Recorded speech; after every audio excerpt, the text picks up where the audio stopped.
तो कुर्सी की पेटी बांध लो, आंखें फाड़ लो और दिलों को थाम लो, क्योंकि the legendary running Tom Cruise आ चुका है अपनी ग्रेटेस्ट एक्शन फ्रेंचाइजी की second last installment Mission Impossible Dead Reckoning Part 1 को लेके। अगर अपेक्षा है कि इसे देखने जाओ या ना जाओ, तो मेरे भाई या फिर जो भी महिला हैं, ऐसे फिल्में सालों में एक ही बार आती हैं। हालांकि 2023 इस मामलों में काफ़ी अच्छी रही, extraction, John Wick and now Mission Impossible 7। लेकिन बात करें इसकी तो बस जाओ और इन्जॉय करो, मैं गारंटी लेता हूँ। और अगर ऑलरेडी देख लिया तो फिर स्वागत है आपका हमारे गैंग में। चर्चा करें मूवी के विषय में तो देखो, जिसके लिए जानी जाती है ना द एक्शन, उसमें तुम्हारी जो भी एक्सपेक्टेशन हो ये टॉप जाएगी। जिस बड़े बड़े heart wrenching dangerous practical stunt के लिए जानी जाती है, उसे देखना तो इतना आनंदमय था कि क्या ही कहूँ। स्पेशली वो पहाड़ से बाइक कुदाने वाली स्टंट, जिसे लेके इनकी मार्केटिंग बड़ी तगड़ी चल रही थी boss.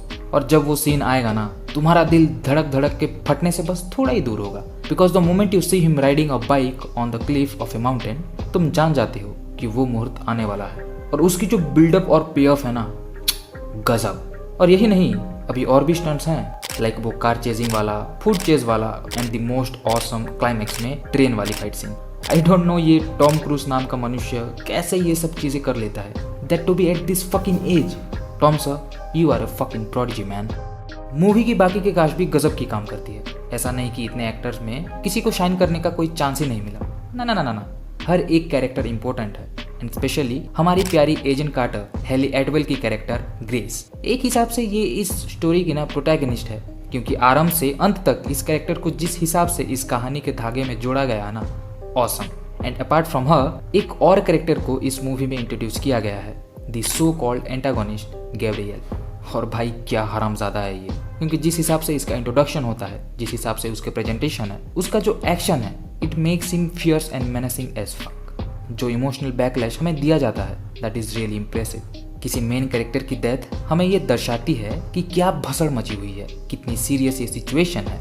Now about the story और the plot, what a great writing. I mean, हर कोई जॉन विक को अप्रिशिएट करते तो हैं, but the only note they have is about the story, जो कि इस मूवी में बड़ी जबरदस्त तरीके से व्यवहार किया गया है। The use of AI as a main antagonist, जो कि हर एक संभावना को जानती है और उसका तोड़ भी। तुम उससे भाग नहीं सकते, छुप नहीं सकते, मार नहीं सकते, बस अपेक्षा कर सकते हो स्वयं को उसके सामने लाचार होते हुए देखने के लिए।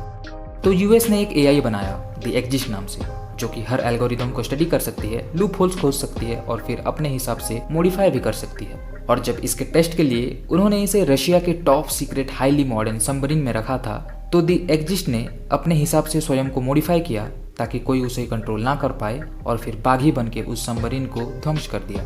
हालांकि वो सबमरीन और उसके ऑफिसर्स सब समंदर में डूब तो गए, किंतु अगर किसी प्रकार से ये बात सामने आ जाती है तो फिर US को UN सिक्योरिटी काउंसिल के आगे घसीटा जाएगा।